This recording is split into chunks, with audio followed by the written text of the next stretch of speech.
আসসালামু আলাইকুম। কেমন আছেন আপনারা সবাই? আশা করছি আল্লাহর অশেষ রহমতে আপনারা সবাই ভালো আছেন। আলহামদুলিল্লাহ, আল্লাহ তাআলা আমাদেরকেও ভালো রেখেছে। তো প্রতিবারের মতো চলে এসেছি আপনাদের মাঝে আর একটা নতুন দিনের নতুন ভিডিও নিয়ে। আর এই তো ভিডিওটা শুরু করে দিলাম। আর আজকে ভিডিওটা শুরু করলাম হলো বাবার বাড়ি থেকে। আর বাবার বাড়ি যেহেতু কাছে তাই সময় পাইলে বাবার বাড়িতে চলে যাই, মন ভালো না লাগলেও যাই, দরকার পড়লেও যাই। আর আমার বাসা থেকে বাবার বাড়িতে যেতে মাত্র আধা ঘন্টার সময়, তাই যে কোনো সময় বাবার বাড়িতে চলে যাই। আর এই তো গাছের কাঁঠালগুলোকে দেখছিলাম। আর গত বছরের তুলনায় এবার গাছে কাঁঠাল কম এসেছে। যাই হোক, আল্লাহ তাআলা যা করেন ভালোর জন্যই করেন। আর রিজিকে যা আছে তাই আল্লাহ দিয়েছে। আর আমার ছেলে তো তার নানা বাড়িতে গেলে মহা খুশি, কারণ সে দৌড়াদৌড়ি করতে পারে, খেলাধুলা করতে পারে। আর এই তো আমার ছেলে পেয়ারা গাছ থেকে পেয়ারা পাড়ার চেষ্টা করতেছে। আর আমি বলতেছি যে আব্বু এটা পাকে নাই, আর গাছটা যেহেতু চারা গাছ সেজন্য মানা করতেছি। তারপরে আমার ছেলে আর পেয়ারাটা পারে নাই। আর আমার ছেলে খুব দুষ্টামি করে, ওই যে বাড়িতে গেলে কি করে নিজেও জানে না। আর সব বাচ্চারাই নানার বাড়ি দাদা বাড়ি গেলে খুব খুশি, কারণ তারা খেলাধুলা করতে পারে, দুষ্টামি করতে পারে।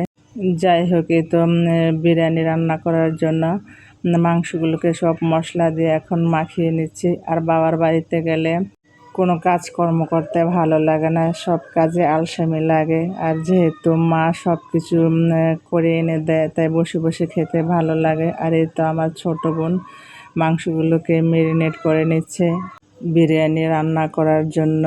আর আমার বাবার বাড়িতে গেলে আমার ছোট বোন মাশাল্লাহ ওই সব কাজ পারে, সব কাজ করে নেয়। আর আমার কোনো কাজই করার লাগে না। আর বাড়িতে কিছু মেহমান আসবে, ওনাদের জন্য বিরিয়ানি রান্না করে নিচ্ছি। আর হলো তাদেরকে ফল দেব। আর এই তো আমি মাটির চুলায় বিরিয়ানি রান্না করার জন্য মাংসগুলোকে রান্না করে নিচ্ছি। আর প্রচণ্ড গরমের মধ্যে তারপরও কষ্ট করে রান্না করে নিচ্ছি। আমার আম্মার শরীরটা বেশি একটা ভালো না, তাই আজকে আমি বিরিয়ানি নিজে রান্না করে নিচ্ছি। আর বিরিয়ানি রান্না করার পর খুব মজা হয়েছে। আর ভিডিওর শুরুতে আমার আপুদের কাছে রিকোয়েস্ট করে নিচ্ছে, যারা আমার ভিডিওটি দেখছেন প্লিজ আমার ভিডিওতে একটা লাইক দিয়ে ভিডিওটি কন্টিনিউ করুন, কারণ আপনাদের একটা লাইক আমার ভিডিওটি আর অনেকের কাছে পৌঁছে দেবে। আর আমার কথার মধ্যে কোনো ভুল ত্রুটি হলে ক্ষমা করে দিবেন। আর আমার ভিডিওর কোনো অংশ যদি ভালো লেগে থাকে প্লিজ আমার চ্যানেলটি সাবস্ক্রাইব করে আমার পাশে থাকবেন। সাথে থাকা বেল বাটনটি ক্লিক করে অল অপশনটি সিলেক্ট করে রাখবেন। যখন কোনো নতুন ভিডিও আপলোড করব সাথে সাথে নোটিফিকেশন পেয়ে যাবেন, তখন সময় সুযোগ করে আমার ভিডিওটি দেখে নিতে পারবেন। আর যারা অলরেডি এই কাজটি করে নিয়েছেন সবাইকে অসংখ্য ধন্যবাদ। যাই হোক, এই তো বিরিয়ানি রান্না করার জন্য মাংসগুলোকে রান্না করে নিয়েছি। আর এখন চালগুলোকে তেলের মধ্যে কতক্ষণ নেড়ে চেড়ে মাংসগুলোকে দিয়ে দিয়েছি। আর এই তো আমার আম্মা এদিকে আমাদেরকে একটু সাহায্য করতেছে, কারণ পোলাওর চাল অনেকগুলো, তাই কিভাবে কতটুকু পানি দেবো তা বুঝতে পারি না। তাই আম্মা শেষ পর্যায়ে এসে বিরিয়ানির মধ্যে কতটুকু পানি লেগেছে তা দিয়ে দিয়েছে। আর এটা হলো এর পরের দিনের ভিডিও।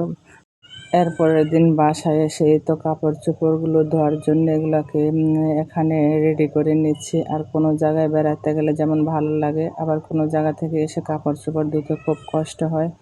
যাই হোক, এই তো আমি অফ ক্যামেরা কাপড়গুলোকে ধুয়ে নিয়েছি। আর যতক্ষণ কাপড়গুলোকে ধুয়ে জায়গায় না রাখবো ততক্ষণ আমার অনেক টেনশন থাকে। যাই হোক, কষ্ট করে কাপড়গুলোকে অফ ক্যামেরা ধুয়ে নিয়েছি। আর এগুলো এখন ছাদে শুকাতে দিয়ে দিব।